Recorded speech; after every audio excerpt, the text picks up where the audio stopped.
The coin market cap is used to recap everything that is said in this video. Also, don't forget to like and subscribe to my channel for more XRP news and news about other cryptocurrencies in general. Look at this now.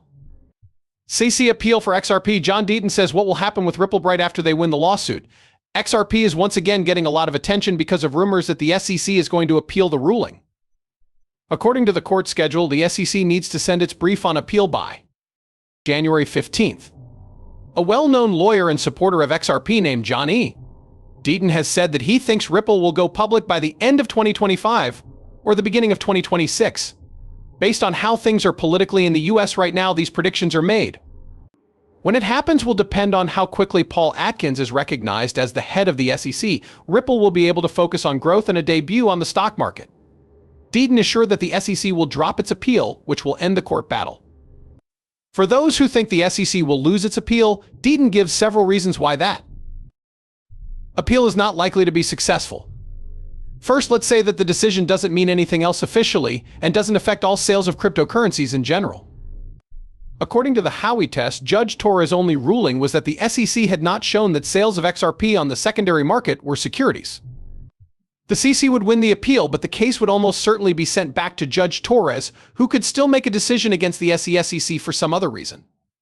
There is a chance that the Securities and Exchange Commission CC will lose more money if it goes to the Supreme Court. A case that supports cryptocurrency could be set by the Supreme Court. This is something that the Securities and Exchange Commission CC probably doesn't want to happen. Deaton says that if Paul Atkins were in charge, the Securities and Exchange Commission CC would see this risk and take back the appeal. Ripple would probably pay a fine, and that would be the end of the case. Another thing is that if the verdict is good, XRP could hit new heights. At the moment, XRP is looking to go above its $3 goal for all-time high.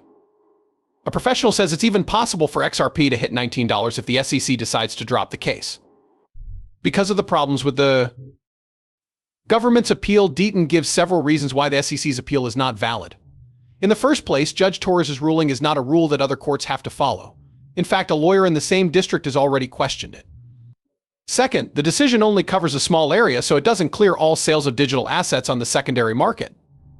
This article is mostly about how the SEC did not follow the rules of the Howey test when it came to Ripple. What would happen if the Securities and Exchange Commission CC won its appeal? The case would probably go back to Judge Torres, who could use more Howey factors and maybe come to the same conclusion. With this, Deaton says that the Securities and Exchange Commission's SEC will lose a lot if the case goes all the way to the Supreme Court. A link to the post called The Ease of Doing Business in Ripple's Initial Public Offering. Due to the end of the court battle, Ripple can now focus on starting its initial public offering. Deaton says this is a big step forward for both the business and the cryptocurrency market. It would give Ripple more resources and credibility if it went public. It would also show how regulatory certainty can help cryptocurrency companies grow. Deaton says that Ripple's battle with the SEC might end in its favor. This would let the company lead the way in new coin ideas and bring attention to the benefits of having clear rules.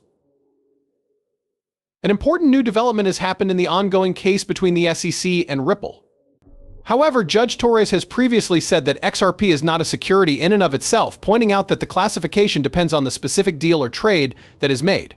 That purchasing XRP on the secondary market is not the same as buying it from an institution, which is.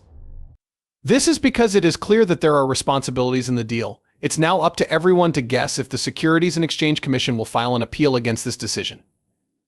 Attorney Jeremy Hogan said that the Securities and Exchange Commission CC would send in its appeal by the due date.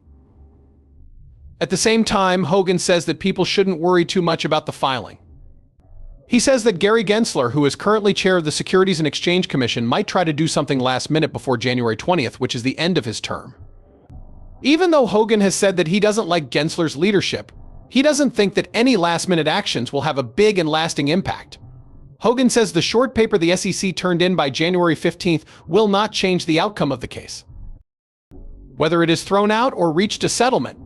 By comparing the appeal to a story told by a fool, he seemed to be saying that all the work that went into it would be for nothing in the end. Mark Fagel, who used to work for the Securities and Exchange Commission, also gave his view on the subject, saying that the SEC has to send the opening brief until there is a big change in who is in charge. Even though things could change, Fagel made it clear that the Securities and Exchange Commission's SEC law team has no choice but to move forward with the case. people who are interested in cryptocurrency still have hope, even though Gensler's team could make some moves at the very last minute. People who support cryptocurrencies are becoming more powerful in government, including in President Trump's office and among crypto fans in Congress.